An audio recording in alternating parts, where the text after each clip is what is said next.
Assalamualaikum warahmatullahi wabarakatuh. Salam sejahtera bagi kita semua.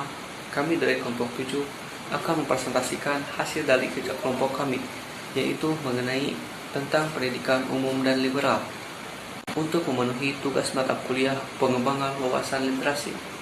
Perkenalkan, nama saya Diaudin Farid dan 3 teman saya, Anissa Tiara Maulana, Ilda Firdausa, dan Lutfi Muhammad Azhar. Dan baik, untuk pembahasan pertama sampai ketiga akan dijelaskan oleh Anissa Tiara Maulana, dan pembahasan keempat oleh saya, dan pembahasan kelima oleh Ilda Firdausa, dan terakhir oleh Lutfi Muhammad Azhar.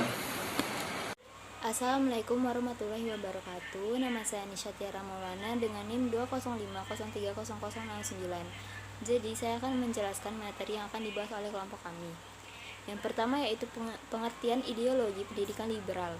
Ideologi pendidikan liberal adalah suatu keyakinan di mana pendidikan yang terbaik adalah yang ada untuk melatih anak agar berpikir secara kritis dan objektif, mengikuti bentuk dasar proses ilmiah, dan melatih anak untuk meyakini hal-hal tersebut berdasarkan pengetahuan ilmiah.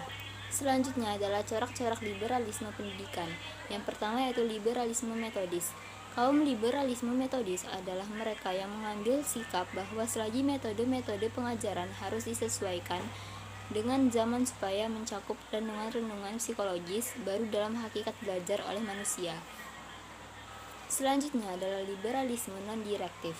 Kaum liberalis non-direktif akan sepakat dengan pandangan bahwa tujuan dan cara-cara pelaksanaan pendidikan perlu diarahkan kembali secara radikal dari orientasi otoritannya yang tradisional ke arah sasaran pendidikan yang mengajar siswa untuk memecahkan masalah. Yang terakhir adalah liberalisme direktif. Liberalisme direktif yang mencakup aliran utama liberalisme pendidikan di Amerika Serikat. Pada dasarnya, kaum liberalis direktif menginginkan pembahasan mendasar dalam hal tujuan sekaligus dalam hal cara kerja sekolah-sekolah sebagaimana adanya sekarang. Selanjutnya adalah ciri-ciri umum liberalisme pendidikan. Yang pertama yaitu menganggap bahwa pengetahuan terutama berfungsi sebagai sebuah alat untuk digunakan dalam pemecahan masalah secara praktis. Yang kedua, menekankan kepribadian unik dalam tiap individu. Yang ketiga, menekankan pemikiran efektif. Yang keempat, memandang pendidikan sebagai perkembangan dari keefektifan personal. Yang keenam, menekankan perubahan sosial secara tak langsung melalui perkembangan kemampuan tiap orang berperilaku praktis dan efektif. Yang ketujuh, berdasarkan kepada sebuah penyelidikan eksperimental yang terbuka. Kelapan, didirikan di atas cara pembuktian secara ilmiah rasional. Yang kesembilan, menganggap bahwa wewenang intelektual tertinggi terletak pada pengetahuan yang diperoleh dari pembuktian eksperimental. Baik, izin memperkenalkan diri. Nama saya Diaudin Farid, NPM 20500364. Baik, di sini saya akan sedikit menjelaskan tentang landasan pendidikan liberal. Landasan pendidikan liberal. Yang pertama adalah seluruh kegiatan belajar bersifat relatif terhadap sifat-sifat isi pengalaman sosial. Yang kedua, muncul dari proses perkembangan personal, dan seluruh tindakan belajar mempunyai arti penting cenderung untuk bersifat subjektif.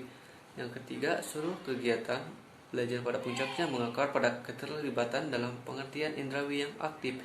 Yang keempat, seluruh kegiatan belajar pada dasarnya merupakan proses pengujian gagasan dalam situasi pemecahan masalah secara praktis. Yang kelima, cara terbaik untuk mempelajari sesuatu dengan sebagai implikasinya juga cara terbaik untuk hidup. Yang keenam, pengalaman kejiwaan yang dialami merupakan pengalaman yang dialami oleh orang yang belajar pada ia masih kanak-kanak, termasuk latihan emosional dan kognitif. Yang ketujuh adalah tindakan belajar dikendalikan oleh konsekuensi emosional dan perilaku personal. Sekian, terima kasih. Assalamualaikum warahmatullahi wabarakatuh. Perkenalkan, nama saya Ilda Firdausa Marsyal, NPM 205030078, akan menerangkan tentang dalil-dalil pokok liberalisme pendidikan. Yang pertama, seluruh hasil kegiatan adalah pengetahuan personal melalui pengalaman personal. Yang kedua, seluruh hasil kegiatan belajar bersifat subjektif dan selektif.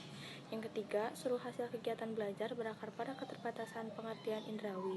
Yang keempat, seluruh hasil kegiatan belajar didasari proses pemecahan masalah secara aktif dalam laboratorial dan error.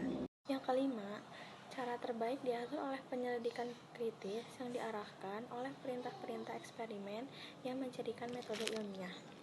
Yang keenam, pengalaman paling dini adalah yang paling berpengaruh terhadap perkembangan selanjutnya.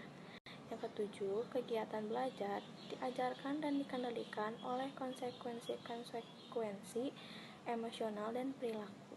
Terima kasih. Yang terakhir atau step ke-8 adalah kesimpulan. Kesimpulan dari materi ini adalah terdapat dua ideologi yang berbeda. Yang pertama adalah pendidikan liberal muncul sebagai antitesis terhadap praktik liberalisme dan kapitalis pendidikan. Dua ideologi penting dalam sejarah pendidikan liberal, yakni ideologi pendidikan liberal dan ideologi pendidikan liberalisionisme. Menurut kelompok kami, latar belakangnya muncul ideologi liberalisionis adalah dampak dari kegagalan pendidikan liberal. Dalam pemikiran ini adalah berdasarkan kenyataan bahwa pendidikan liberal telah gagal memanusiakan manusia dalam sebuah proses pendidikan. Ia juga gagal membangun peserta didik yang dapat bersikap dan berpikir kritis terhadap segala kondisi sosial, ekonomi, dan politik. Dan yang kedua adalah anarkisme pendidikan melanjutkan ideologi liberalisme. Anarkisme pendidikan adalah cara pandang yang membela pemusnahan seluruh kekangan kelembagaan terhadap kebebasan manusia sebagai jalan untuk mewujudkan potensi manusia seutuhnya. Menurut aliran ini, pendidikan bertujuan untuk membawa perombakan berskala besar dan segala dalam masyarakat dengan cara menghilangkan persekolahan wajib. Tampak jelas bahwa anarkisme menekankan pilihan bebas dan penentuan nasib sendiri dalam sebuah latar belakang sosial yang sehat dan humanis. Sekian dari kelompok kami. Terima kasih atas keterangan Anda dalam mengikuti presentasi kali ini. Semoga dengan presentasi kali ini dapat menambah wawasan Anda. Dan apabila ada tutur kata saya yang kurang berkenan di hati Anda, mohon untuk dimaafkan. Selamat siang dan sampai jumpa. Wassalamualaikum warahmatullahi wabarakatuh. Salam literasi.